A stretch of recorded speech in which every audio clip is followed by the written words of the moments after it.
Okay, this is Unit 7, America Emerges as a Modern Nation, which is mostly progressivism and imperialism, on the first set of notes. And so we're going to start with progressivism in this unit. And so the first set of notes is really going to shape the progressive agenda and how that all begins. So, quick introduction. This is Theodore Roosevelt, or Teddy Roosevelt, and he becomes president after only being the vice president for about 4 months when William McKinley is assassinated. And so when he does become president, he believed that in light of the highly complex industrial development in the country, and as he would say, the old laws and customs that were being used, they were once quite sufficient, once okay to regulate the accumulations and distribution of wealth, but now in America, and in this new world that they had become, in this modern nation that we have become because of the Gilded Age, they're not sufficient anymore. So Roosevelt then asked Congress for new laws and a new presidential authority to meet the new situation. As a result of his efforts, Roosevelt and the two presidents who followed him came to be known as the Progressive Presidents.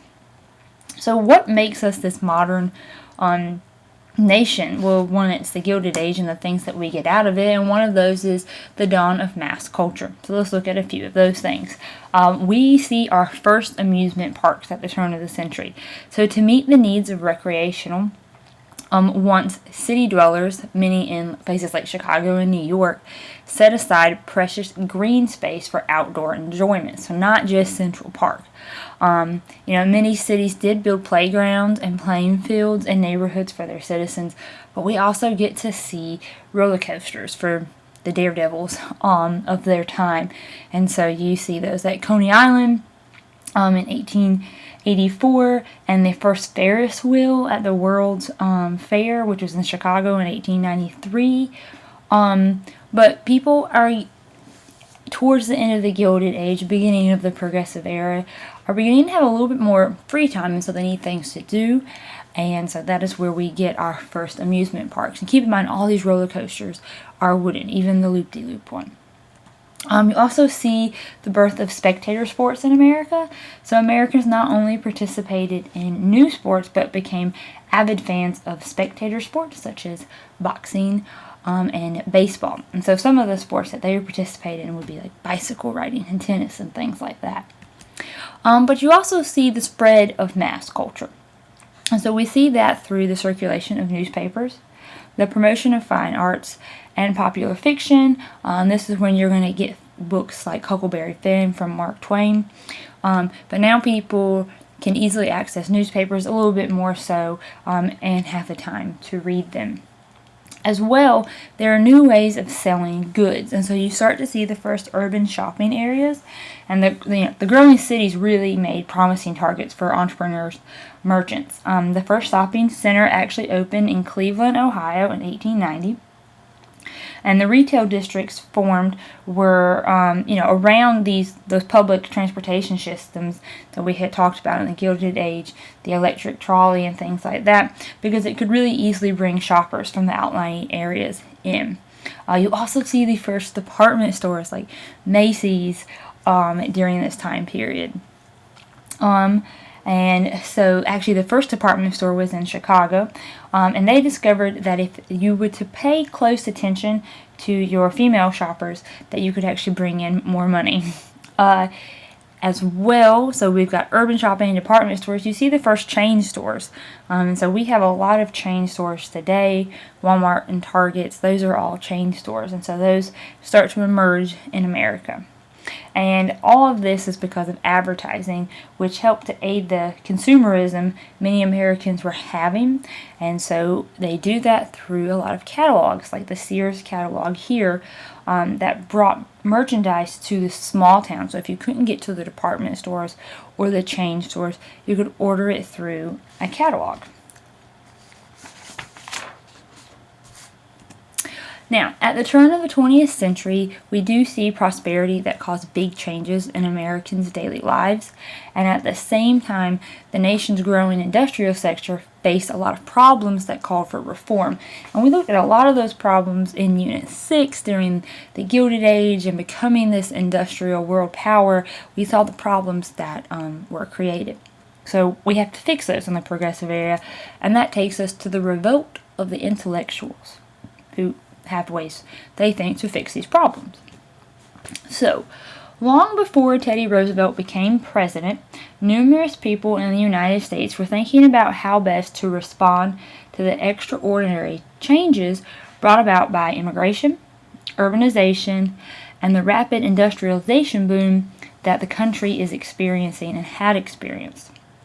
So at the end of the 1800s, there is that rapid industrialization and urbanization, which produced a radically different intellectual climate within the United States. You see a lot of new ideas, and those who envisioned them really began to shape the future of this industrialized America. So one of those ideas is social Darwinism. And so for some, Darwin's description of biological evolution showed that the fittest of each species survived, and thus that would shape our future. So many believed that the social order, or within the social order, the fittest were rightfully the owners and the dominant class of society. Those less fit were pretty much condemned by their natural unfitness to be laborers and employees. And so any interference with this system would destabilize the economy and weaken the nation. So a lot of your big businessmen use social Darwinism to kind of say, it's just survival of the fittest, and we have survived the best and become the richest, and those who have not are our laborers, and we don't want to disrupt that.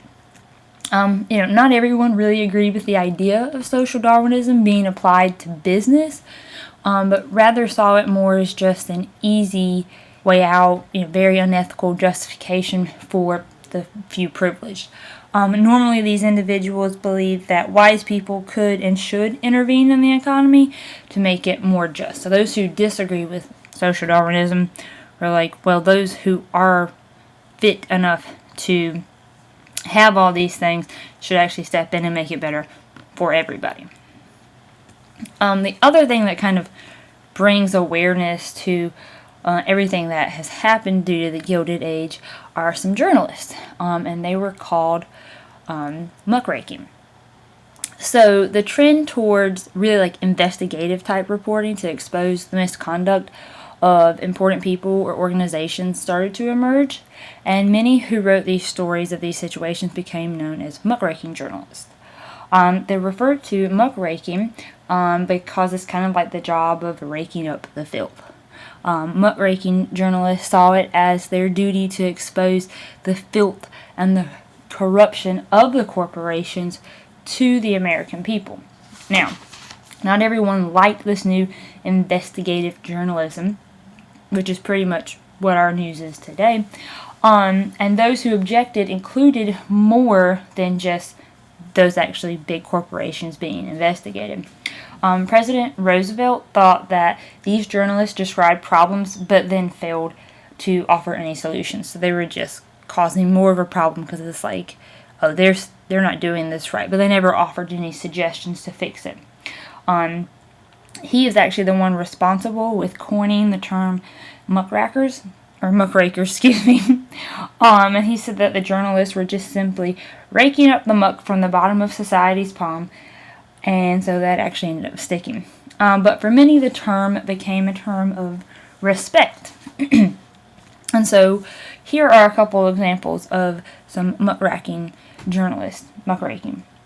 So in 1903, Ida Tarbell wrote an article and exposed the unethical business practices of John Rockefeller in her book, History of the Standard Oil Company. And so we're actually going to look at her a little bit more in class. And then in 1906, Upton Sinclair took a job at a Chicago slaughterhouse to kind of do some investigative reporting from the inside on the meatpacking industry. He found a world where workers suffered terrible injury, animals suffered inhumane treatment, and unsanitary conditions poisoned the meat that people were consuming. When Sinclair exposed all of his findings in the jungle in 1906, the public's response was very immediate and very fast. And you'll actually get to read a small excerpt of that book in class. And so very quickly, the consumption, or how they felt about the consumption of their meat, Congress had to pass the Federal Meat Inspection Act and the Pure Food and Drug Act. And so these acts began to regulate the meat industry as well as food and drug industries. So he might not have suggested a solution to the problem, but because of his investigative journalism and the publishing of The Jungle, we do see some changes. And so while Sinclair's main goal had been to draw attention to the inhumane working conditions, the primary result of his effort was the sanitary regulations on the meatpacking industry instead. Now, let's kind of look at the progressives, how they challenged the city and the state government. So, progressive reformers believed that honest people of goodwill putting their minds to it could really fix the country's political and economic system. And they had little interest in major radical reforms like socialism, and little sympathy for old-line politicians. They were what they said they were, pretty much. Very to the point. They were reformers, and they were trying to reform the current structures of the government. In their campaign for efficient urban management, progressive reformers sometimes came across as cold and heartless, and they were a little bit too blunt to the residents who preferred a more face-to-face dealing of the old-style political bosses. Moreover, in their desire to cut costs, some reformers attacked services that others really felt were a needed necessity in the community. So progressive reform was also seen, and is sometimes accurately seen, as an effort by the older Protestant and native-born elite to reclaim power from the more recent immigrant groups that had come during the Gilded Age, especially the Irish immigrants who had built up their own political organizations in many of the large cities. Nevertheless, the candidates committed to cleaning up the urban corruption and providing more efficient urban services came to power in a number of the United States' large cities. And so the progressive reform really cut across the political parties and across the country. It didn't matter if you were Republican or Democrat. They really worked together, and there were reformers in both major political parties. And there were also people in both major political parties who resisted the reform. Many progressive reformers became confident that legislative at the state level was essential to limit the power of corporations or these large corrupt urban machines that we had seen being created. Other state reformers became other state reform became core to the progressive issues, especially proposals for initiative, referendums, and recall measures aimed at limiting the power of political elites by giving voters the chance to change the government policy. So let's look at those three things a little bit more closely. So the initiative kind of worked as a procedure by which citizens could introduce a subject for legislation, usually through a petition that was signed by a certain number of voters. Then you have the referendum, which was a submission of law proposed or already in effect to a direct popular vote that would either pass approval or rejection. And then, of course, the recall, the process of removing any official from office by popular vote using, again, petitions as well to start that.